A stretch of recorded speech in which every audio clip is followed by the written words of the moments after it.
quit. Tell me, floating corpse man, how did you end up here? Tale as all this time. I was a young kid. I was arrogant, cocky, but not without reason. I had defeated just about everyone in the region. There was only one person left.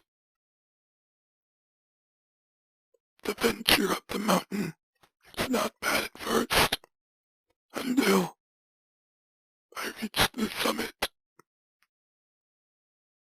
There, I found my potential rival rotting.